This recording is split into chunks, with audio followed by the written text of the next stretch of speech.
We're coming back to you live with our next exciting adventure.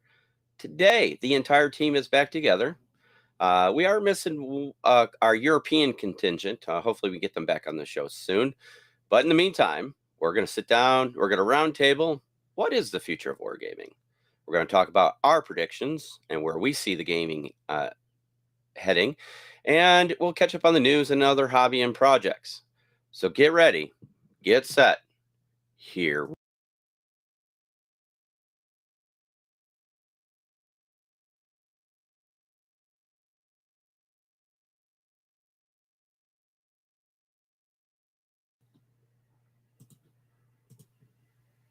All right. Well, the sound intro got all screwed up, so we heard Jim say some naughty words a couple times. But hey, as they say, shit happens. Welcome back, everybody. I apologize for the last podcast we had. COVID is a wicked motherfucker. Excuse my language. and Fate's got a sick sense of humor. All right. And Jim, I know you were holidaying with your family, but our dear friend Gaz brought us a present all the way from merry old England. He brought us a strain of COVID that knocked out the entire house. So the revenge of the British is now complete.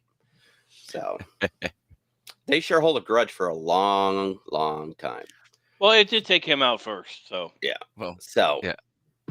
All right, guys, welcome back to the team. I'd like to do some hobby catch up first before we get cooking. Jim, you've been away for a while. Why don't you kick us off? So, yeah, it's good to be back. I think I missed like the last two for different reasons. But yeah, there's been a lot going on. We've done some 6mm wargaming at the Battle of Chinese Farm down at Tusk Creek House with my friend Mark and John Sowery. So we'll see how that turns out. I don't know if I have enough footage to put that together into some kind of an episode. I mean, I've got plenty of footage. I don't know if it's any good, but we will try it out. So yeah, we've done Chinese Farm a bunch of times on the stream before or on the channel before in different scales and different game systems. It's a very famous battle for people who follow the Arab-Israeli Wars, October 15th, 16th, and 17th, 1973. We've done some colonial World War II battles, the British versus the Italians at Galabat. And hold on to your nuts, everybody. The Italians won for a change. So, what? Yeah, kick the crap out of them, not to put too fine a point on it. It is a tough mission for the British, though, to be fair. We've done some more naval wargaming. We took another swing at Naval War by Hendrik Jan Simonsbergen. Great system, like one of my favorite World War II naval systems, especially his new 1.5 version, which worked out pretty well. We did this one virtually, so it was a lot easier to manage. That game was live against a live opponent. We did Second Battle of Guadalcanal, one of only two battles in Guadalcanal where battleships actually shot at each other. And it turned out not so much like history. I did lose the USS South Dakota, which didn't happen historically. However, just like happened in real life, USS Washington, came through the wreckage. Historically, the four forward screens of American destroyers are all sunk within sunk or critically damaged within 5 minutes of each other. Mm-hmm. And the South Dakota suffered a catastrophic cascading electrical failure because she had been commissioned 5 months before. She was still new, and they had rushed the shakedown cruise, probably because we lost our entire battle fleet at Pearl Harbor, or just 4 months before that. So it's early World War II for the Pacific anyway. And the South Dakota's not doing so well. So historically, she's suffering all these mechanical problems. No electrical power. She can't steer. You can't train your guns. This isn't like a tank turret where there's a crank on the inside. You can manually traverse the turret. These gun barbettes weigh 2,200 tons. You're not cranking that thing by hand by any means. Mm-hmm. No electrical power. You're not doing anything. So I suffered one of these at exactly the wrong time in the table. Historically, the Japanese fired 32 long-range torpedoes at her. Every single one of them missed by the grace of God. the Americans had a little squadron of guardian angels over them or something. It's just somehow these torpedoes missed. Not so much in today's game or in this last week's game. Last week's game was a little bit more along the mathematical averages of probability. And there goes USS South Dakota. But luckily, Admiral Willis Augustus Lee, don't hate me, Internet, his nickname was Ching Lee, and it's not a social or cultural thing. That was just his nickname that they gave him back in 1912. Social norms were a little different back then. But he comes blasting through there, through the American sinking destroyers, past the burning USS South Dakota, again, pretty much like history, with the famous radio message, "Stand aside, I'm coming through. This is Ching Lee." And the only thing missing was the Stone Cold Steve Austin soundtrack with the breaking glass, and he just comes stomping down the ramp. That's about what happened on the table, and that's about what happened historically. USS Washington shot the piss out of everything. Sank light cruiser Nagara with one salvo, and we stopped rolling dice halfway through the first salvo because she was already this game was a week ago, and I think some of the pieces still haven't landed yet. That ship just, hideously overpowered, an overkill. I wasted way too many guns on her. USS Kirishima, or not USS, IJN Kirishima lasted 2 turns. But again, if we normally go by the, straight down the middle of the table or whatever historically, this was the result. You do better than the result, you won. You do worse than the result, you lost. I still technically lost, and lost pretty bad because not only did USS South Dakota sink, but she technically capsized. There's different ways you can sink in that game. And if you get into like naval architecture, naval history, ships that capsize tend to take a lot of people down with her. So in this version of history, South Dakota is almost the second Arizona. She probably went down with most of her people still aboard. Wow. So that plus 2 light cruisers, a bunch of destroyers. I lost all 4 destroyers, but that was historically the case. It was a bloody game. So that's up there on our channel. And other than that, I've been trying to pick away on my M48A5 Magog 5s, I think they were, if you translate that to Israeli.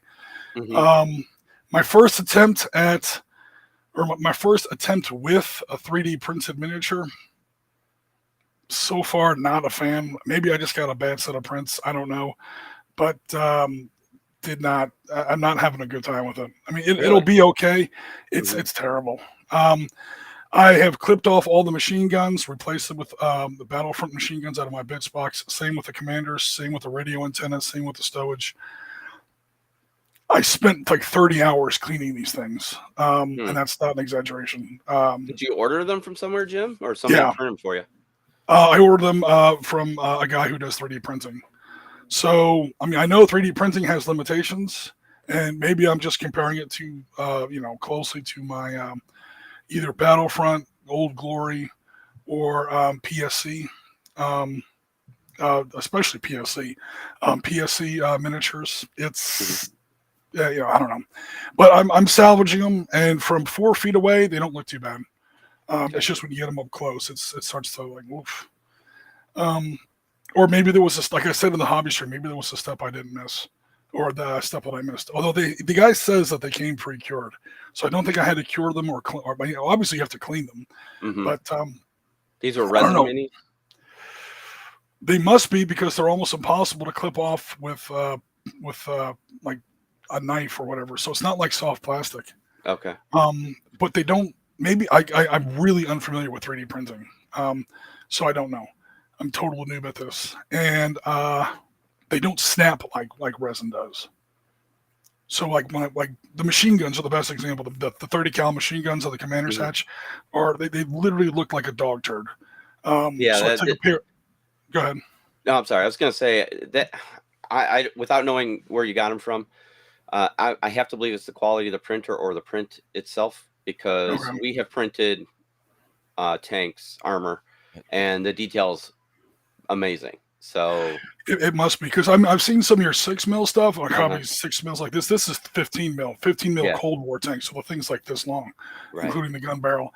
If your 6 mil tanks came out at this level of detail, it would look like a cow chip. I mean, it would literally just be. That's up to the file or the printer itself. Sounds like. Yeah, Sounds like there's a little something going on there. It's all good. I'm salvaging them. And the other big disappointment, because people have been asking me about it, we went over this briefly in our Armistice Day stream. Finally got around to watching the new All Quiet on the Western Front movie. Mm-hmm. A risk and a 2 thumbs down. You going to do a movie review? Not recommended. Yeah, right here he's doing it. Not recommended. Well, technically, I did it like 3 weeks ago, but Yeah. not recommended. No. What was the downfall, or what was the difference between this version and the original? It's just the short version, because I don't want to take up the whole chat. They were not respectful to the source material. They did not go by the novels or the novel at all, which normally isn't a big deal. I'm not a big guy. Well, you didn't go by the source material. Lord of the Rings, Star Wars. Blah, blah, blah. This is one of the most important pieces of literature written in the 20th century.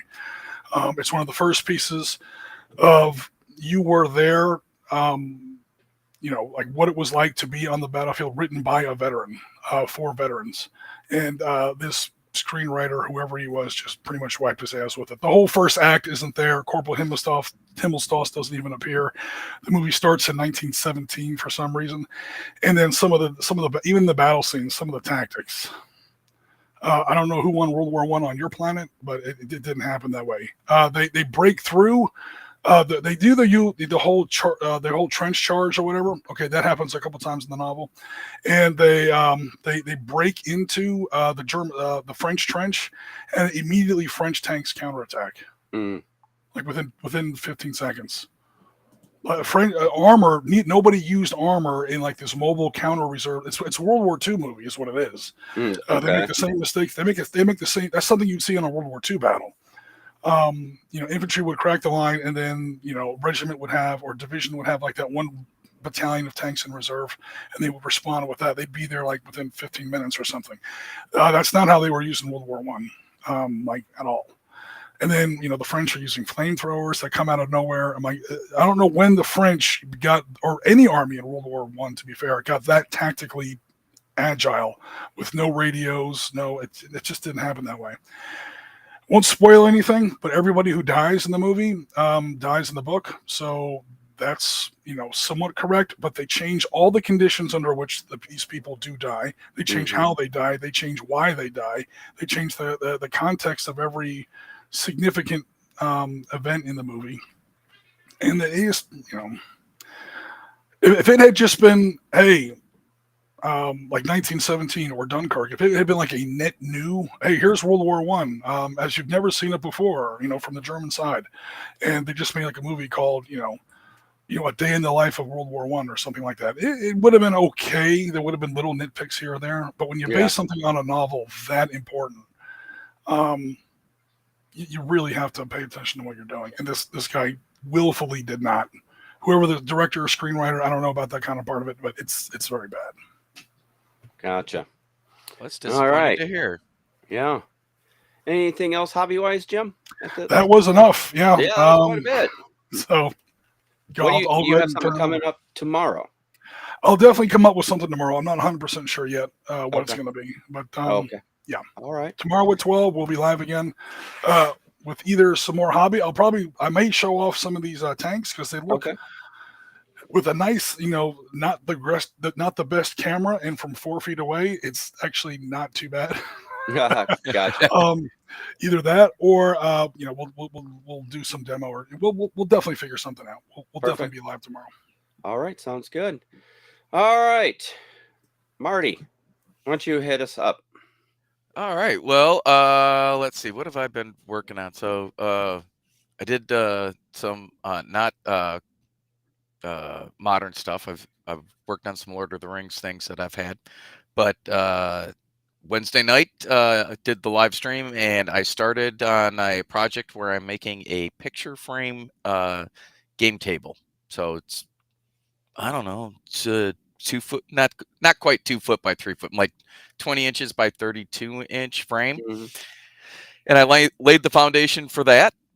So I have that sitting off to the side over here. My thoughts are that small skirmish games can be played on there. So that's my current project. And then Black Friday, there were some good deals going around. So I bought a Creality printer bundle. So I got a Ender 3 FDM printer and then a Hallet resin printer, which Nice. should arrive today. The Ender's here, and I assembled that actually Wednesday night after I did the stream. Mhm. But I also ordered the auto leveler, the little deal that goes on the head there. That has not arrived, so I'm hoping that arrives today with the resin printer. Gotcha. But yeah, I'm looking forward to getting that set up and fired up and Awesome. start cranking out some stuff. There you go. Awesome. Hey, just to let you know, mine is a Ender 3 V2 with the auto leveler and stuff like that, and there's a lot to do to get that thing right. So when it's time for you to do that, you let me know. Yeah, well, like I said, hopefully sometime today. I'm hoping that the auto leveler arrives with the resin printer, because I got the printer itself, and then all the stuff that came with the bundles, like FDM, and it came with the glass bed and bottle of resin for the resin printer. Actually, all that stuff had arrived, and I thought the auto leveler would be with it, and Mhm. it wasn't. So I got one more package due in today sometime. We'll see if it's in there. Otherwise, I gotta go yell at Creality about where's my stuff. Gotcha. All right, Chris, you're up. As no surprise, I've done nothing. What? I hosted people. You How about did. that? Yeah, Okay. you had the It's plague house. Thanksgiving. Yeah, I was gonna Yeah. say And Yeah. then I hosted the plague. Yeah, the actual plague. Yeah. the actual plague. Yeah. Mhm. All right. Well, okay then. Good talk. Yep. What about you, Bill? What Well, have let's you see. got Well, we anything had done? this grand plan of hobby and gaming over Thanksgiving week, which got kiboshed. But actually, we did get some hobbying in, and we actually played a few games. But most of it, we were all sick. But when we arrived, I ordered a starter set of Bolt Action and a starter set of Flames of War.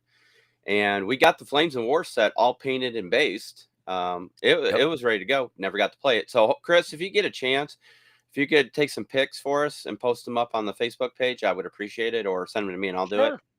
Sure, not a problem. Just so we can show people that we actually, or I actually do stuff. So Gaz and I painted. Oh no, Gaz did it all. Oh, shut up. He did not. He did a lot. Well, he should have. He was the one that got everybody sick. We got the Bolt Action set. Marty was putting together the paratroopers. Gaz put together the German troops. He has a fondness for German troops, I think. Weird. And It's like then I've seen Gaz work at boot camps. He works quick. Yeah, well, he'd rather do that than play games. Yeah. He fully admits that. So, which is fine. We need somebody to put our stuff together so we can play. So that's cool. We played a couple games of BattleTech. I bought a BattleTech starter set so my grandson could get into the lovely world of BattleTech. So we got him into that, and I know Dawn and them played some Magic and some other games. Yep, I played my first game of Magic. Yeah, we were supposed to have Black Friday Battle, which was going to be, we were going to have a table of Flames of War going, a table of Bolt Action going, a table of BattleTech going, and whatever else. And unfortunately, we were sick, so everybody canceled out. Hopefully, we can do that again soon. Maybe in a couple months, we'll head up there for a weekend. The dog even got sick. Yeah, my dog even got sick. We thought we were going to lose her. How's Sadie Mae doing? Did she recover? She's actually much better. She's her cranky old self again. Okay. So all is good. She was sick for over a week, wasn't she? 2 weeks. She literally just started feeling better a couple days ago. So now she's spoiled because we had to force feed her because she wouldn't eat because she couldn't smell or taste. And so we went with baby food because it was easy for her to digest and, us to feed her with. Now that's all she wants to eat. She won't eat her dog food. So, yeah. Well, it's easy with one tooth. Yeah, exactly. Oh, yeah. So also, Marty did the live stream. So hobby, Wednesday night, we're going to, like I said, with schedules and my on-call schedule, like this past month and a half, I've been on call most of a month. I was only off call for the week I took off, and then a few days here and there. So it's very hard. So doing a hobby live stream, especially in the space, like I said on the previous podcast, I just don't have the space or room for a full-blown camera setup and hobby space. So it's literally got to be a webcam with me working on something, at a table space. Unfortunately, I just don't have the space for it until we buy a house. So we'll make do. I still have a whole bunch of 3mm stuff to paint up, and I still want to paint it up, and we'll just do it on the hobby stream. Actually, I am trying to reach out to my friend at PSC to get some of that NOM stuff. Ooh, there you go. Last time I talked to him, it's been a few years, but last time I talked to him, he said, if you ever need anything, this is when we were with Beast of War, just reach out and I'd be happy to send you some demo units. So we had a guy on the stream Wednesday night, Jupiter Mark Gamer from Florida, who does 6mm stuff. Yeah, that's Mark Ritchie that I played 6mm Chinese Farm with a week ago. Awesome. I didn't know what the relationship there, but he was said also the guy who was in the second Battle of Guadalcanal game. So he's technically been on our channel as an opponent. Very cool. He said he has 6mm armies in 4 different eras. My boy's got a lot of miniatures. I'll leave it at that. I've seen part of his collection, and they've been on the channel a bunch of times. A lot of those DKH videos on our channel, those are mostly his miniatures. Very nice. Awesome. What else? Oh, so I finally got the files for us to get together, those who are interested, to play a scenario for the new role-playing game that's coming out that's set in modern times. You play either the bad guys or the good guys, depending on the scenario. So we'll get together and we'll do that, and we'll see how that goes. So it's be very interesting. I've been helping them out with some suggestions here and there, and I'm not sure when the actual game's going to come out, but it sounds like it's pretty close. So we're going to test a scenario. Other than that, hobby wise, I've been doing some role playing.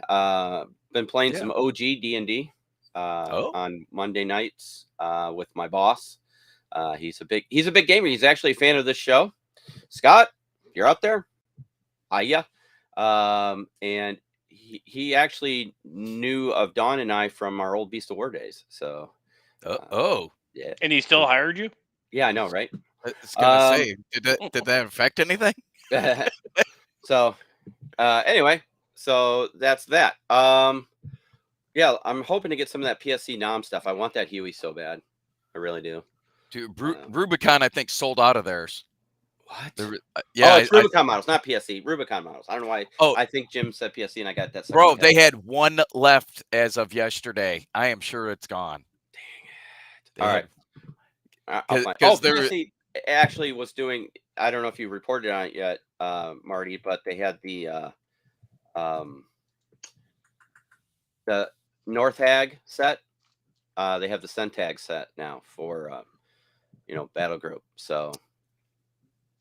That did we talk about that like 2 shows? Yeah, I don't remember. I don't know. Bring that up during the news. We'll talk about it. All right, we'll do that. All right. Okay. We talked to Marty, Jim, Chris, me. Sounds good. Well, Jim, do you have Discord up, or I can bring it up? I have it up here. I actually do. While you're pulling that up, question for you. I know that Dawn was considering doing a side channel for gaming, for fantasy games or whatever. Yes. Yeah. Is she still planning on doing that? Is that still going to be a thing, or? Oh yeah. It's just there's a lot going on right now. So okay. I was just curious if that fell by the wayside, or no, it did not fall by the wayside. It's just, as you know, there's a lot going on right now. So we want to get through all that. So. Sure. All right. Let us real quick, a quick update. Yeah. the Huey is out of stock. Mother of God. Yeah, because if there was one left, it would be out of stock right now. Uh-huh. That's a tough model to get a hold of. I had to do mine in 15 mil. I Yeah. had to go to the Revel 1 to 100 scale models, 4 of them, Wow. and they look great as long as the 18 pieces of clear plastic for the glass haven't bumped out of the miniature. So 18 feet. Aren't all fogged up from glue? Yeah. 18 of those per miniature, and they're models and they're 18? helicopters. 18 Yeah, pieces of glass. Each pane of glass is One. its own separate piece. One, Piece. 2, 3, 4, 5, 6, Should only be 7, 12. 8, 9, 10, 11. 18. Wow. Okay. The two front panels over top, that's 4. Right. The 2 by the feet, that's 6. Uh-huh. Yep. There's like 1, 2, 3 per side, Yep. just for the cockpit. So we're up Yeah, to that's 12 12. now. Okay, and then there's 3 in each bay door. The sliding bay No. doors that go over the top. Okay. I don't have it right in front of me, but it's something like that. Wow. Because so, the 3 per side were the 2 side bay doors, and then the little thing that pops out. no, there's like this, like a triangle here. It's almost like a truck. There's a triangle here in the cockpit, Yeah. and then there's 2 by the outside of the pilot and the cockpit. co-pilot. Oh, the windows, the doors, Yeah. the pilot door and the co-pilot door. Then so Ah. that gets us up to, I think, 12, and then the sliding bay doors on either Yeah, the side sliding doors, and then you have have at two least expansion door. 2. I think it's 3 in the model, or Yep. I may be missing. There should be It 2 might be each 2. on the door, and then And then there's a little 2 pop out somewhere door. else. Yep. Yep. There's a No, little that sounds door right. that's Now, I way forgot. I wide. wasn't Okay. counting the pilot doors. No, that sounds about right. Because if you think about, you had the main window, you had the little triangular window. Yeah, the vent window no, for the that- smokers. Yep. Yeah, for the smokers. Or like my So- dad, he just hung his hand out there while he was flying. Yeah. So it was and then of course it's a scale. It's not a miniature. It's a scale model. Yeah, yeah. And scale model helicopters are always, because the rotors and everything else, they were technically UH-1H hogs, so they got the chain guns and the M60s out the door and all that stuff like that are on the little wings. A lot of fragile pieces, and then you have it up on this stupid little stand, Mhm. so it looks like it's flying, and then of course it falls over at least once during the game, and all kinds of stuff breaks off. Windows pop out. Yeah, The windows pop out. Damn it. it's tough. That's tough. No, I get you. Let's see. Yeah, but no one makes a H model anymore. Oh, well, Revel used to, because I bought 4 of them. Yep. Trust me, I've been looking for a good H model. model. Yeah. Yeah, Roger, 1 to Roger. 100. And what else was I going to say? Yeah, I know Battlefront used to make them, but I mean, it's a gaming piece, so it's a lot more sturdy. It's a solid chunk Right. of resin. The only problem is that now you have to paint the canopies and all the glass Yeah. yourself, which, I mean, some people get pretty good at it. My Heinz don't look too bad. My PAH 105s don't look too bad. I don't know if I'd want to try that on a Huey. There's a lot more glass in the Huey. It's a lot of nail polish to give it that glossy shine. But the good side is that, it's designed as a playing miniature. So Yeah.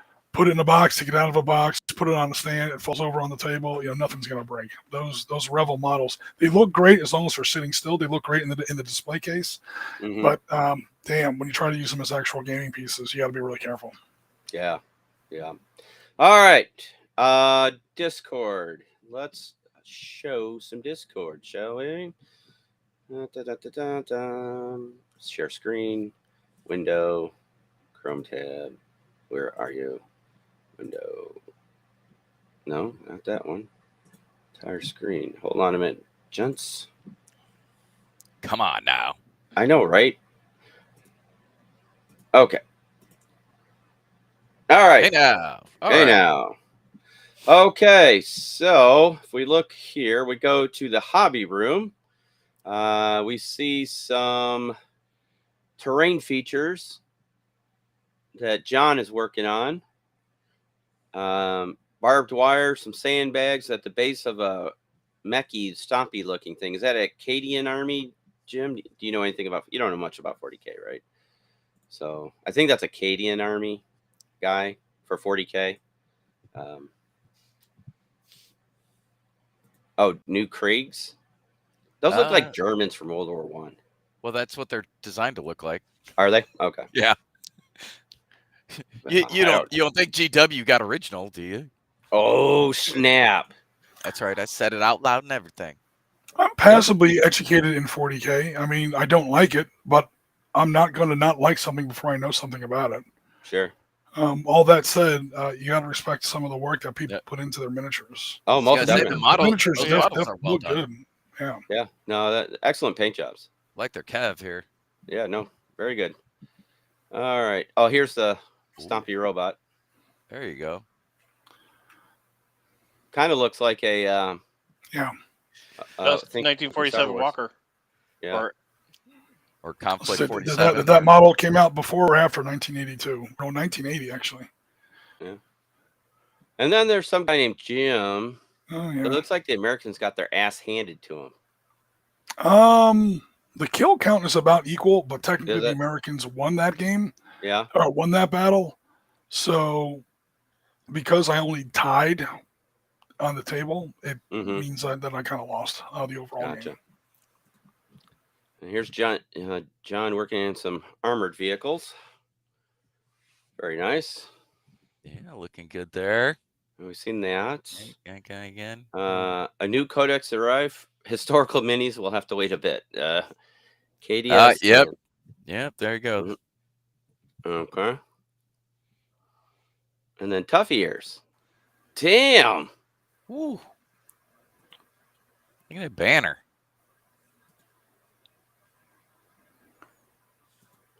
Those From what I are- understand, Cadian, I mean, I'm not a 40K expert, but Cadian infantry are like the standard grunt infantry. Mhm. They're not Space Marines. They don't get power armor. They don't have the genetic modifications. They just die in hideous numbers. But, they're human, instead of whatever the Space Marines are, because they're not actually human anymore. Yeah. Nice work, guys. Yeah. Nice work. I think that was pretty much since the last time we caught up with people. I like these from Walkabout Chris's English Civil War guys. Oh my These goodness! are 6 mil, I believe. Look at them little fellers. I think these are 3D prints too. I would assume so. I like the cards. Yeah. Yeah, right. Nice. Very nice. You know what? That's actually a game where you use these cards. See how they have the miniatures on them, printed on them. So he just took actual miniatures and replaced the printed things with that. So that's nice work, guys. Nice That work. sounds like something Chris would do. Oh, the 10 mil. 10 mil. A different crest, not this one. Yeah. This is our Facebook social media guy, Yeah. Chris Long. Yeah. Walkabout Games. He does Walkabout other Games. things too. Yeah. Oh, I know you two know. I'm just for the audience. Well, Yeah. I don't think they had to go far for an assumption on that one, Chris. I'm just going to say. Yeah. And then Chris Long and his son Alex run Modern Mini 3D. Yeah. So yeah, All right, they have a small printer farm going. So let me banish somebody from our restream chat because he's trying to spam us. All right, banned. Bye now. All right. hammer. Nice work, Tough Ears. Okay, it is that time, sir. It's news time. Oh yay! I got to upload. You know how we were talking when you were there, everybody getting things set up, and I got to program my little. Let's see if I can show it without ripping the whole. We don't want to see it. We don't want to see it. So I don't know if it's gonna work, but right here is a Zoom sound setup. I got to reprogram the sound bites so I can have the titles and everything in there. All right, so we're gonna just go right into the news. So take us away. Aren't you gonna sing it? In the news. In the news. That's right. Here comes the newsy news. So hold on a second. Let me pull mine up. There we go. All right. Good deal. Make that big so I can read it because I'm old. All right. So the first item I have is from Empress Miniatures. Saw a Facebook post of theirs. And they have been working on 28 modern civilians, and they have both an armed and unarmed version of them. So they're so Marty, you're staticky. Oh no, Marty. am I better now? No. Nope. Uh-oh. I didn't change anything. I didn't touch nothing. I just fired up Word. Hey, All right, hold on a Bill, minute, Marty. switch over to the screens. That way he's not trying to waste Yeah. all of his bandwidth. All right. So yeah, you're lagging pretty bad there, bud. Oh, Now he's I'm frozen. sorry. Yeah. All right. What? What's your first news item? First news. Empress Miniatures. Empress Miniatures. Okay. So Which one? the first one from the November 29th post, it's the second part of the 28 modern release. So there's like 7 or 8 pictures there. Hold on, my document's covering part of my page and it won't move. Come on, you. What's Nope, funny is not- his mouth and his words don't match up anymore. Mm-hmm. All right, Yeah, well, yours never have, so there. Here. Yeah. All right, Empress Manager sharing. Boom. Okay. All right. So just so you know, Marty, for future, when you do a news story, actually tab the actual product site, not a Facebook page. I have no idea if it's on their page. Oh, all right. Hold on. I got to bring up your document again then, so I can link the document, because I went to the actual manufacturer's page. Oh, that's all right. Keep talking. All right. So anywho, they've been working on 28 millimeter modern civilians, and apparently it's a show. I'm gonna guess it's over in the UK? Question mark. Called Aufwiedersehen Pet. I have no idea what that is or what it means. But it's apparently a show about a group of British builders working in Germany in the early 80s. But these are some good-looking miniatures. If you needed like some covert action, so you had the civilian just hanging out doing my thing version, and then you have an armed version of them as well. They're all named characters from the show. I will tell you, I've never seen the show. I'm not familiar with it at all, so the names don't mean anything to me. But saying what? Aufwiedersehen Pet. Pet. Yep. I don't know what the pet is. That's the reference they made. Aufwiedersehen is upon again see, technically. So basically, until I see you again. Yep. But I don't know what pet is in German. Well, I suspect that it might just be a colloquialism, mixing English with German, but those are German rifles and AKs. And yeah. And laws. Tough years disc, yeah. That's a very eclectic mix of weapons they've got there. Both sides of the curtain. An MP5. Toughy years that hurts. Cocktail. Yeah. That's a law rocket right there. Okay, so from left to right, or from right to left, yeah, there's a law. It's already extended, so they got that detail right. The RPG, Molotov cocktail. It looks like an MP5 in the middle. Those look like German G3s. 2 of them, an AK. And is that a 240 on the far left? It's hard to say. Yeah. Let's see. It's either a 240 or it's got to be a 240. Look at the way the stock is. Yeah. Or an FN fall, whatever you want to call it. Well, I was gonna say M60 because these FN are 80s. Ball. Well, the FN mag has been around since the late 70s. I was gonna say maybe the FN, yeah. Well, the FN mag is pretty much the 240 built into license in the US. Yeah. And then the British call it like the C7A2, the British call it the L. Yeah. Everyone in NATO uses it. They have different names for it, but it's basically the FN mag. All right. So Toughy Ears just posted that pet is a UK term. Yeah. Well, and that's why I said I think they're mashing German and English together in the title of that show. So in American, that would be litter dog. Yeah. See ya, homie. Sure. All right. All right, moving on. Next.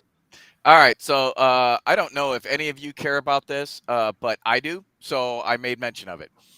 Simon Comics is doing a backer kit release of volume 2 of comics. There's like 8 books total. So there's a bunch of stuff to look at. You can go check it out if you go to Simon's page. The one that I am interested in is Dust, London Falling. So Simon has bought Dust's IP, which is exciting because we, as of like a year and a half ago, we thought Dust was dead because it kind of was.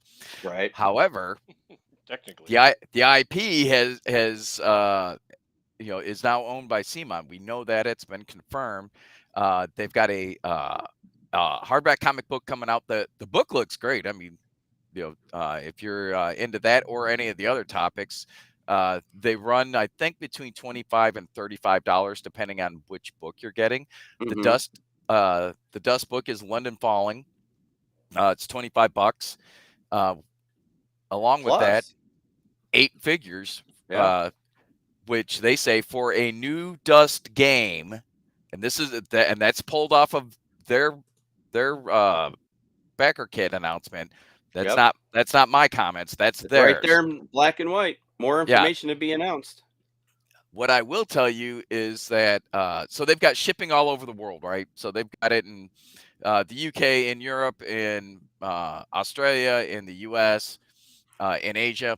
So you order your book, and then whatever's closest to you, is where it gets shipped from. So I went to go look at ordering my book and paying my $25. In the US, it ships out of Atlanta. $32.50 for shipping. Dang. How about no? I am not. No, I'm not paying $32 to ship a $25 book from Atlanta to the Midwest, to Chicago. Are they driving it themselves and they're bringing you a pizza and a coffee? Is this thing taking an Uber? What's up? Yeah. That's not right. However, I think the shipping amount is kind of the same regardless of how many books you buy. Not that I'm suddenly going to buy a pallet of books, but as it turns out, there's a Chicago Dust Warfare group that I'm part of. And I was chatting with him, and he's like, yeah, I saw that too. So talking to Jeff Rackow that runs it, so we are going to pool our order together, have it all shipped, and then split it up. So however many books that is, if you get 3 people in on it, and the price is the same, now you're paying $10 for shipping. Suddenly, my heart doesn't hurt. Right. So hey, Schaefer, put me down for one. All right, I'll let Jeff know. Okay, so interesting. Looking at the titles, so you had Cthulhu, Death May Die. I don't think they owned that IP originally. Zombicide's the Simon IP. Yep. Then you get the Hay, which is theirs, which I can't talk about that. My opinions on the game because it's not good. Dust, which is a IP. It looks like they. Then you get Android and Twilight Imperium. Those are Fantasy Flight IPs. They were. They were. But if you remember, Simon got bought out as well as Fantasy Flight by by Asmodee, right? Asmodee. Yep. So they're all under the same umbrella. So it's interesting to seeing the cross IPs here. So because Android is actually a card game. It's a deck building game. And Twilight Imperium is a very big, in the weeds type game that takes hours and hours to play. Yeah, so they there was a Simon had a YouTube live interview with the guys from Imperium, Hate, one other one, and then Chris Lights wrote the Dust comic. Yeah. Fun fact: Chris Lights lives in the Chicago suburbs, so he's a local guy as well. Gotta like that. But they were kind of describing what was going on there. If any of those topics appeal to any of our viewers or listeners, you can go to Simon's Facebook or I'm sorry, their YouTube page and look at it. Each of the authors or group of authors, because some of them have 2 or 3, have about 15 minutes a piece where they talk about the creation of the comic and what their thoughts were and all that good stuff. Yeah. But yeah, Cool. it's, I'm pretty excited about it. We'll have to see what comes out of Dust being resurrected. All right. Right. Next. All right. So next up, things from the basement. So I could not get this link to work. okay. So It says the page is not available. Here's the long and short of it. He made an announcement on his Facebook account last night, and it's I've copied the text of it here. So basically, what he says. I've dreaded to take this decision for a long time and held it off for as long as possible, but now it's finally time for the inevitable.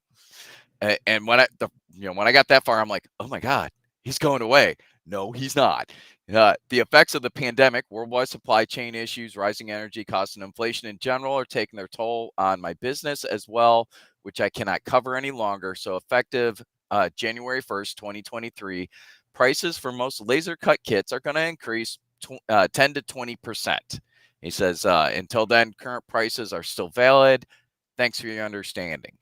So the reason why I make mention of that is if you're somebody that likes things from the basement and you were thinking about maybe I want to get something or whatever, now is the time to strike, because in the new year, all the prices on laser cut stuff's going up. So Gotcha. I figured I would just share that with our audience. So that way, like I said, anyone that is into that stuff, likes their things, and they've got a bunch of good stuff. Order it before the new year, so that way you get the current pricing instead of the price increase. Okay. Saw some of their stuff at Historicon. It's very good. I mean, I saw it like in person. Because it's one thing to look at a picture on the website, like those M48s I bought. They looked okay on the website. Yeah. But things from the basement, that definitely some very, very good product. Yeah, and I've seen their stuff at Adepticon. It's he's got good stuff. So if there's something that fits whatever game you're playing, and you were interested in thinking about maybe I'll get some more, do it before the new year, or else you're going to have to pay 10 to 20% more. There you go. All right, sir. What else you got? All right. Moving on. Something near and dear to my heart and Rasmus, I would imagine. A Kickstarter update 40 from Blood and Plunder. The guys over at Firelock Games. If you backed the Raise the Black Kickstarter, North American shipping has started. So me and Raz ought to be getting our stuff here pretty soon. I keep checking my email. I'm looking for that shipping notification. There's dudes that already have things painted. That I think the first arrival was Tuesday of this week. Yeah. Wednesday or Tuesday. But they're going out, so super excited. If you have if it's an international order, because all of this stuff's being shipped out of the US. So if you're outside the US, GameQuest will probably start shipping early January, but they've got a lot of horsepower. They said once they do begin shipping, they'll have everything out within 10 business days. So, if you're international from outside the US, your stuff will ship sometime in January, and you'll be getting it hopefully not too long after that. Nice. So super excited. Waiting for our stuff to get in, get some more sloops, some more figures. Be good time. Very cool. Got another one for us? And then the final one, I actually saw off their Facebook page, but Tabletop Combat has a variety, and I did not realize this, has a whole range of paint racks. Yeah. So they've been working on it, and they improved some of them, and they're compatible with the different styles of paint bottles. So whether that's like a Vallejo dropper bottle or Citadel paint pot, they've got stuff. So I thought I would just share that because I thought, I have something similar. I mean, mine's one of Walt's old racks, but if this is something that would work for you, you need some particularly vertical storage. They seem to have a pretty good little product there, and they're fairly reasonably priced. So Very cool. Check them out. Awesome. And And that? that concludes what I have. So if there's something that we need to make mention of that I've missed that you know about, by all means, fellas, jump in and share it. Exactly. Perfect. All right. Okie dokie. It is now time to put on your wizarding hats. Did you want to talk about Centag? Oh yeah. Plastic Soldier Company, who is the publisher behind Battle Group. Is it called Battle Group Modern? It's been so long since I've done it. So let me see if I can bring them up here real quick. The name of the game was Northag. Yeah. I don't know if they're going to change the name now that they've come out with Centag, but right, that was the name of the game. Because the game shares a lot of the same DNA with Battle Group, but it's not Battle Group. Yeah. So let me bring this up here real quick, guys. Tab Facebook. Yes. Look at that. Look at that. That's an NML too. Yep. Excellent. So you have an M577, a 113, and that is an M60, my friends. Yep. I think the Marines were still using those till about 2000, weren't they? We had them through the Gulf War, although they didn't look that. Yeah. Look at some of our Gulf War content. You'll see Marines using MCCA1s, although they have been upgraded with the ERA panels. Basically, this is the M60 the Marines were using in the Gulf War. So looks similar but different because all these panels on there. All right. So yeah, that should be coming out soon with models.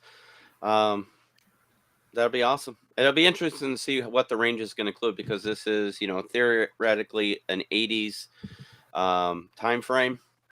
So one slight difference is it's an early 80s, so it's not the same as Team Yankee. We probably won't see, at least at first, a lot of Abrams, Apaches, Bradleys. Yeah. So that's why we're looking here at M113s and M60s. No. The funny or sad thing is, as a kid at Fort Riley, Kansas, I remember seeing those going down the tank trail, the 60s, and seeing those 113s and everything. Everything you see here, I've seen in real life, in real use. Even when I got to the 82nd, we had 113s. We didn't have M60s at that time. We still had Sheridans in the armor company. So, nice. And then, so just thought I'd throw that out there. It's coming. Yeah. I'm glad to see Battle Group Modern hasn't died because unfortunately it doesn't seem like there's a lot of coverage to go with it. So, it's very interesting to see how that is coming about. So, all right, guys, it's time. Put on your wizarding hats. Get out your crystal balls. Everybody in the audience, we want you to join in the conversation. You can mention it in the chat below, or if you want to actually be part of the conversation, you reach out to us and we will send you a link to have you join us. You don't have to have a camera. You just have to have working audio, and you can join the conversation. All right. Yes. What is the future of wargaming?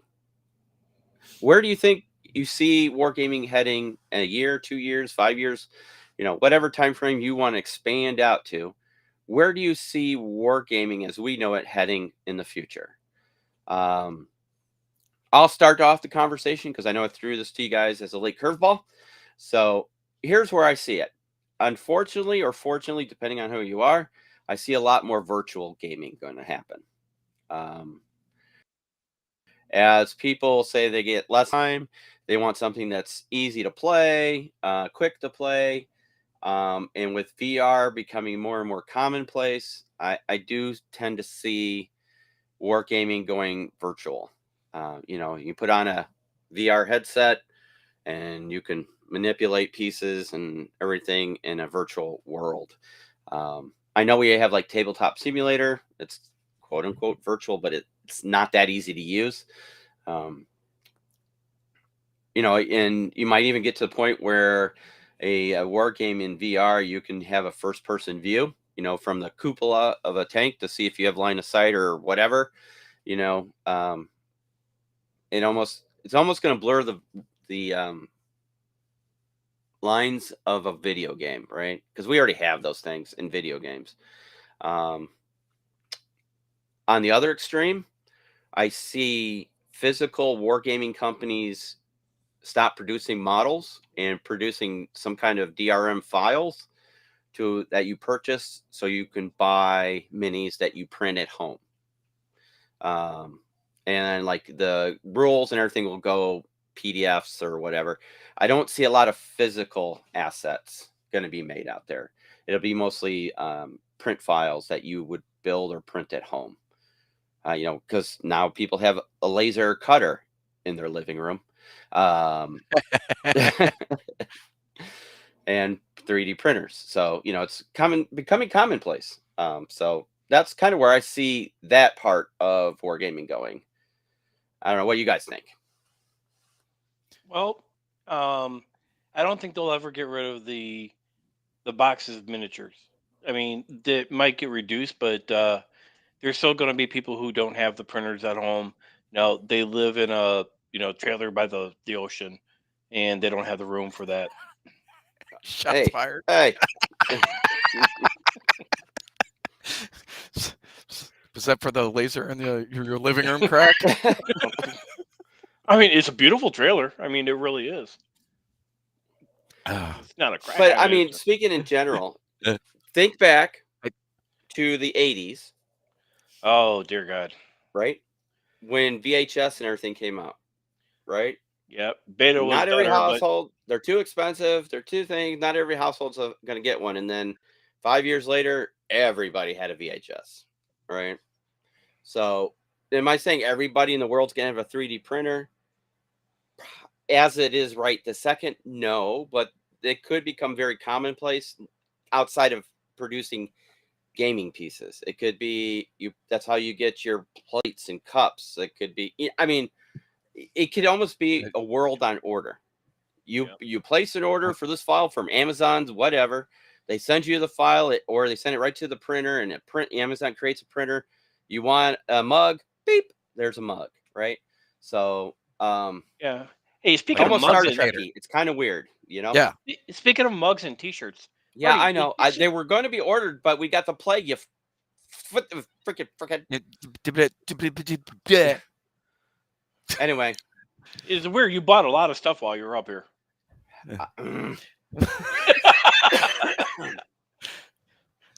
Anyway, apparently you should have bought a cup.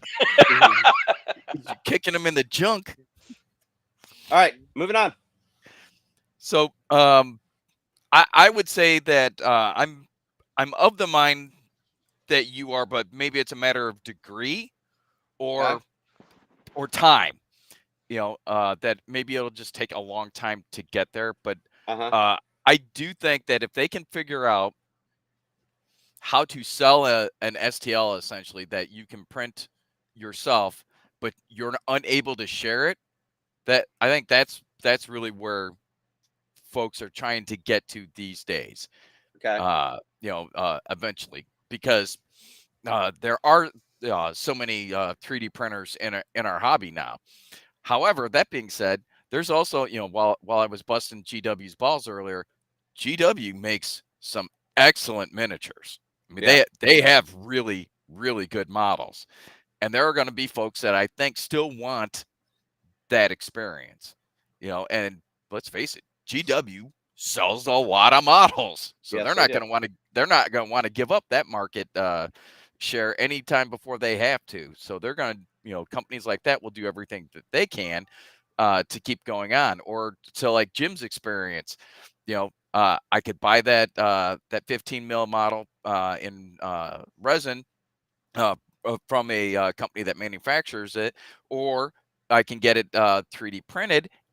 And as it turns out, maybe the 3D print wasn't everything we thought it was going to be, because for whatever reason, the printer's not that good, the file's not that good. The person's just, hey, I'm cranking out 1 million of these, so maybe it's just like a quality control issue, or maybe it's me, I'm totally new, and I jacked it up trying to shrink a file from 28 mil to 15 mil, whatever. But there's lots of things that can affect the quality of it, and then we're like, well, it'll work, but I got to put 30 hours of worth of work into it to get it to look the way I want. Yeah. And I don't want to put 30 hours into it. I want to put $30 into it. They send me stuff, and then I can just start painting it. Yeah. Nope. That makes sense as well. I think that particularly for rule books, though, you're going to continue to see the trend of PDFs, whether you have to purchase them or they're free, and then print on demand services for rule books as well if you want a physical copy. Mm-hmm. I think that is going to continue to expand, and I think that's a good thing, really, because it's easier for most companies. I mean, GW kind of an exception. They're able to publish all their own stuff. But if you're a smaller company, you don't have to do a large run of books and then sit on a pallet full of them in your garage and hope they sell, kind of thing. You share the file with whoever your print on demand publisher is. Somebody orders the book online. They pay them.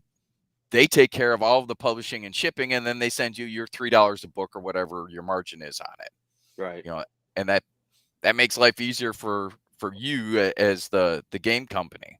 Yeah. No, I get you. I don't know, Jim, you got some thoughts on this? Yeah. You kind of ninja in front of me, but yeah, I was going to say the exact same thing. Virtual wargaming. With the two caveats being it's absolutely a good thing. Some people might disagree. Sorry. Number one, march of history. Number two, you're wrong. It's definitely a good thing. Read his sign right behind his right shoulder. There you go. I'm not arguing. I'm just explaining to you why I'm right. The only other caveat I mean, who knows? Maybe the third time will be the charm. But VR has had two swings at bat. Both times have resolutely failed. VR was going to be the hot shit back in the late '90s. Guess what happened there? And VR was going to be, this new badass thing here in the teens, like the mid and late teens, and that's kind of going away. It might come back again. I mean, how many times does still have 3D movies come out? The first 3D movies came out in the 50s, then they went out of style. Then they came back in the 70s, went out of style, came back. People don't like putting things on their face. It depends on the genre, though. VR is getting more popular when it comes to flight simulators and stuff like that. So there are, yeah. No, I mean, right. We can get air. I got AirSec on mine. So I mean, we do virtual gaming every week. It's a physical board game that has been turned into a virtual game. We do miniature games. We've done virtual battle group. We've done virtual Air War C-21, virtual Naval War, virtual Naval Command for modern times. So we do miniature games virtually now. Tabletop Simulator is and Roll-D20 and all these other solutions are getting better. They're still a little, like you mentioned, a little tricky to work with, but these Facebook groups I belong to, people are making strides, and yeah, there is a little bit of a learning curve to it, and yeah, there's a little bit of a lead in, like let's say Pinch Leader, you got to make all the counters, your maps in Photoshop, you got to make. Well, how is that different from painting miniatures?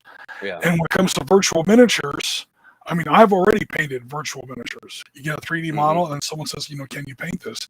And you apply new layers in Photoshop, and you can virtually paint a miniature.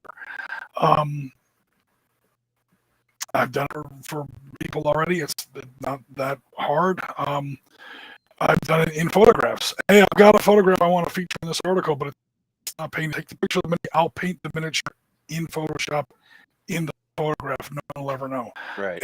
And I went, and nobody knew. Or we have one miniature, just put it in the foreground, and then I'll add 3 more versions of it in the background. I'll change the numbers on the tank so people can't tell it's the same tank again. You slightly blur it as you further back or whatever. So there's ways to do it, even in a 3D sense. So yeah, we got games like Arma that are pretty damn close to a 3D virtual battlefield. So I think that's going to be the thing. It's easier, it's faster. As wargaming continues to, as our world continues to get busier, we have less and less time to deal with this stuff. And it's supposed to be a hobby. It's supposed to be fun. So we have to cut down that lead time and cut down that work. And we game with people, China, Puerto Rico, all over Europe. We have a Dark Star crew in Egypt of all places now. I mean, we're literally everywhere. Yeah. Do that meanwhile, I can't get a table at my local gaming club. I tried to say, hey guys, when is there a table open for me to play here? This was in the last week of November. They said, well, do you want January or February? I was like, bye. Not interested. Unsubscribe. Refund money. Downvote. No. I'm not put up with that. So it's going to get easier. It's gonna get, you can play with anybody globally. You can play whenever you want. Yeah. We have families. We have lives. We have jobs. I can only game for 2 hours today. Play the game without out, save it, and your dining room is not a wreck until 2 weeks from now when you can continue gaming. Yeah. So there's a whole bunch of reasons. Virtual models, how to put models into the thing, the convenience. Yeah. I think it's a great thing. Some traditional. There'll always be the traditionalists, and it's definitely no. I don't want it to turn into a lost art, but it's not only my prediction, but also my fervent hope. Yeah. That more and more gaming gets done virtually. So. Yeah, and again, as somebody mentioned, it's situational dependent because in my situation, as Chris pointed out, I live in a mobile home / trailer, whatever you want to term it. It's called a park model officially, but and I have very little space for hobbying, so virtual is really the only way I can truly do hobbying or wargaming these days. Because I can have a tremendous tabletop with miniatures and whatnot, or we can play Panzer Leader, Panzer Blitz, Air, whatever, virtually. And at the end of the day, I save if I have to save, or close out my computer and put my computer away, and I don't have paints and stuff laying all over the place and trying to fight for space. So and to Jim's point, I live in Key Largo. He's up in Fort Lauderdale area. Hey Jim, you want to play a game this Sunday? Yeah. All right, I'll be online at 1:00. Let's play whatever. So or you play with LSR down in is Australia, right? He's in Australia. Yeah. So hey, you want to play Air War C-21? Yeah, let's play this weekend. All right, you figure out the time zones, and you're now playing with somebody in Australia. So one of the big things that a lot of gamers, like we always say, what's the big Achilles heel of wargaming? And people have different answers, but one of the ones that comes up probably 7 or 8 times out of 10 is storage. I got 1,000 games right here. I got about 1,500 pieces of terrain right here. I've got about 10,000 game pieces right here. Yeah. Storage is just going to become a thing. You can always create more cloud, so you're never going to run out of storage space. Whereas, drawers and boxes and crates in your garage, and then it gets ruined because you left it in your garage and it wasn't climate controlled, especially down here in Florida. Yeah. Anything you save down here, anything you store in Florida, if it's not in an air-conditioned space, is just write it off. It's already gone. Yeah. The humidity and the heat down here, it just destroys everything. And and I never appreciated storage space until I didn't have it. In our house, I had a ton of space. We had stuff everywhere. I mean, we had 2 rooms dedicated to hobby. Absolutely. So, I had 2 rooms on 2 separate floors and part of my garage. So, and now I don't have any of that. So, yeah. I wanted to highlight a couple comments from our audience. The first one is from Tiger Shadow. They said we'll probably see a version of Wargames Vault, but for figures rather than the rules. I agree. You already Yeah. have that on Wargamers Vault, where you can download files either for terrain or miniatures. So, but I do see a space dedicated just to that. So that's a good point. And then Dean posted 3D print on demand with single piece models where you select your variant could be interesting for the hobby. They kind of already have that with Hero Forge. I was gonna say that's Hero Forge's Yep. model. Where you Yeah. can go on to Hero Forge. Let me see if I can bring it up real quick. And Hero And now you Forge can even get colored minis. Yeah, I was gonna So, say they've been continuing to improve their products, and yeah, you can get them colored, and yep, you know their quality is good. I mean, we've ordered stuff from them before, and Yep. their STL file, if you order an STL from them, has worked for us. It's been successful. If you order the miniature itself, yep, you know those have all come looking good. So yep. So as you can see, here is the start screen for Hero Forge where you can pick your mini, and then you can go through all the options. And like I said, you can even color print it now. So they do have that, and that's where we created Sergeant Sit Rep, was on Hero Forge. Yep. So yep, there is that. So good observation, guys. But yeah, I see Wargaming going more onto the virtual side. Hobbying is a different thing, though. I mean, if you take Wargaming, it's actually two halves. You have the hobby section of Wargaming, and you have the actual playing of a war game. So, but to Jim's point, you can do hobbying virtually. That takes a skill set. I mean, unless they make some programs to make it easily accessible to the masses. Not everybody knows how to do Photoshop and make it look good. So, but that all can come with time. Who knows? So, yeah, I don't think that virtual gaming and VR are mutually exclusive of physical gaming either. yeah, You know, I think that they complement each other, and I think that particularly virtual gaming, as you and Jim were talking about, that's a great way to be able to get a game in, exactly. 100%. But to your second point about the hobby part, there are folks that's the part that they enjoy. They want to be able to physically build something, physically paint something, and then to Jim's point, you got to deal with it after that. You got to store it somewhere. Yeah. But I also think that there's folks that even if they're doing virtual gaming, they want the physical gaming experience still. They want to physically be present with other people, have that one-to-one, face-to-face, eyeball-to-eyeball social interaction while they have their game. Agreed. I agree with you. The traditional part's never going away. It Yeah. just says before it was 0, it was 100 to 0. Then it was like 80-20. Now it might be like 70-30. The future it might be 50-50.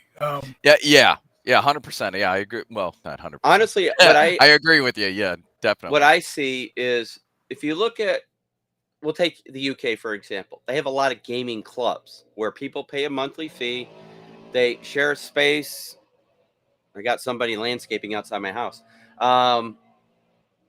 They share a space in a church or civic center, whatever, and they have cabinets where they store their stuff that's locked. And then when it's game night, or club night, they go and play their games because they have a lot of places. They live in flats with very limited space.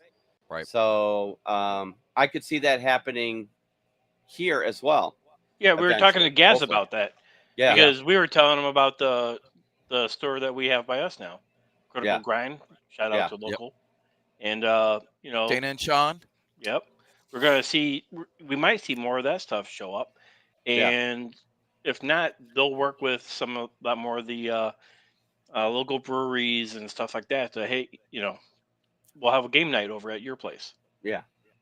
Speaking of which, we've got one Wednesday. When it comes to the game nights at breweries and whatnot, it's because gaming is in. It's a fashion right now. How do you keep that momentum going? Is by doing quality, fun, interactive, experiences for the people. It only takes one or two bad experiences or mediocre experiences for people to go, this is not for me, and that's it, and then like anything else, it'll wane. So, well, March 31st, you've got the D&D movie coming out. yeah, that's gonna put a lot of people. Well, if it's done D&D. well, if you've seen the previous D&D stuff, it's not done well. No, but this one's the trailer's looking pretty good. Yeah. Come on, Jeremy Irons was awesome. So. And then Dean says, would you want virtual to be able to run your battle in real time with pause and stack up of orders, or less dynamic turn-based resolution only? Ooh. The critical thinker there. Look at that. Yeah, that's an interesting thought. I need more coffee for that.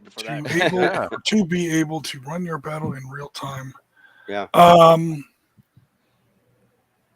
With pauses, stack up of orders, or less dynamic turn-based resolution only. So far what we've done is we've taken pre-existing games, old hex and counter games, and turned them into a virtual equivalent. And we've tried to be faithful, because the reason people come to our channel and want to play these games is they enjoy the originals. So if they come and it's like completely different, then they kind of get turned off. We do add some additional rules or whatever, some house rules, but spoiler alert, anybody who plays Panzer Leader is not playing it out of the box. Other games came along a little bit later, so the rules are a little bit more robust, and we can be much more faithful to them and literally play it gospel chapter and verse right out of the book. Yeah. So those games are still very turn-based. However, when it comes to I don't know about VR, but when it comes to running these games virtually, so far, like even with some of the designs we've done, we're able to include more of that other big dreaded thing that people hate about wargaming, which I don't mind at all, but I'm probably in the minority here: paperwork.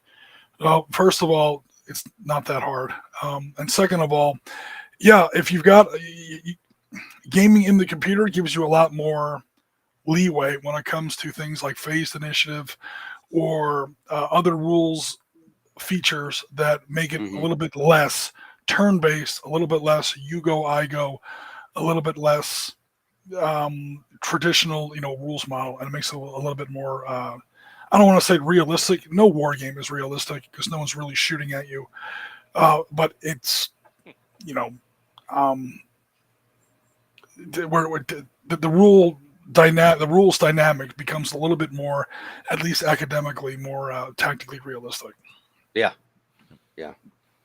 I agree on that. Then Tiger Shadow added, figures versus VR. Delivery to Australia costs an arm. Delivery to Australia for VR gear costs a leg and a house. But you only have to pay it once for the VR. I mean, well, I get your point. Shipping to Australia for anything is expensive, but for VR gear, you buy the gear once and you've got it. Yeah. So you got to take that big hit up front, but then it's like any hobby, Say Tiger Shadow was a 40K player. Sorry if you're not. You think about all the stuff that people buy for that game, and then versus the cost of a VR setup, and then you're downloading for a minimal cost a game. It will pay for itself in a short period of time. Yeah, that's kind of my point, because if regardless of what game you're playing, if you're getting physical stuff, you have to keep getting physical stuff. I got the starter set. Oh, but I want to improve my army. Now I've got to get another unit box or more terrain or whatever it is sent to me to make my game bigger, better, badder, whatever I'm trying to do. And turns out shipping stuff to Australia in particular ain't getting cheaper anytime soon. Actually, it probably will. The world's getting smaller, and as let's say you guys are saying that everyone at some point will have their own, little 3D printers in their houses. Well, the need will be there. They should start producing their own FDM and resin in Australia once they have that need. Which is not what I'm talking about, though. If you want to get Warhammer shit, you're getting it from GW. Yeah. Unless you just want to straight up proxy it. But if you got to get it, if you got to get something from Warhammer, I want Centag and I want the actual battle group models. I'm buying that stuff and it's got to get shipped to me. Right. Yep. And you would think it'd be cheaper being that much closer to China. no. Import taxes and you got to remember they're a continent and an island of themselves. So, and they're not close to no anything. One. Yeah. They're closer to the Antarctica than pretty much anything else. So right. Yeah. All right. So so here's a question for you guys. If we all played a virtual game, it's easier to play it virtually than to say, hey, Marty, Chris, Jim, let's get together on this date at Chris's house and we're going to play this game. Then you have I got to bring my models. I got to bring this. I got to make sure I can get there. I don't have travel time. I don't have other commitments. I can't respect other people. Yeah. There's several $1,000 in airfare. Right. So yeah. Or we could say, guys, we're going to have a St. Valentine's Massacre weekend from the comfort of your own home. Join in, and we have 20 people show up in the virtual game room to play whatever it is we're playing.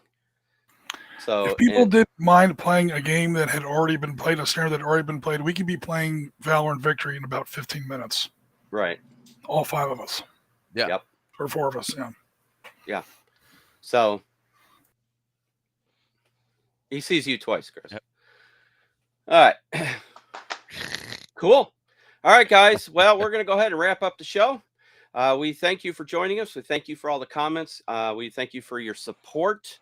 A big thank you to Marty, Jim, and Chris for joining us this morning. Let's see if we can get Piotr back on the show. I know he's at some kind of conference or something. He looks good, all cleaned up. So, and thank you, Bill, for everything you do. I don't do shit. I just show up and hopefully everything works to some degree. Well, you do more than I do. So, well, yeah, that's not hard. Anyway. And good job, Marty, on running. I think you said it was your first one. I think you've done it once before. I was out in Montana. Didn't you cover a Wednesday, like in 2021, August? It was my first time solo. I did one with Chris back then, and Chris was doing all the geekery stuff behind the scenes while I was working. I think we were working on the Alamo. Is that the yeah. Yep. Yeah. So Chris was doing all the technical stuff, and I was just putting stuff together and talking shit to the as you do so well. Yeah, it turns out that's in front of the camera talent as opposed to behind the camera talent. Yeah. Right. He's the talking head. We did not ever even say that there was any talent in that beta. Any talent. It's true. Yeah, that we did say that's not a thing. But how did you like using the Restream setup for that on Wednesday night? That made it easier than worrying about pushing buttons and everything. Yeah. It was actually it's fairly intuitive and easy to use. I know that Jim, you had made mention about there was some word stuff in the chat. I didn't see that live when I was doing it, so well, neither did I. But I was watching it afterwards, so I was making that thumbnail, so I wanted to make sure I knew like what the video was about in full. And I saw him at the very end, but I got rid of him. Yeah, but literally spend some time on YouTube. Like literally everyone live streams gets those stupid things. Yeah. Big channels, small channels. Takes 2 seconds to delete them. Yeah. Hey, Marty, if you clear your cache before you go on there, that's how someone jump in. Well, they said it's all for free, so I have it bookmarked. It's not cash. All right, guys. Thank you very much. We appreciate you all.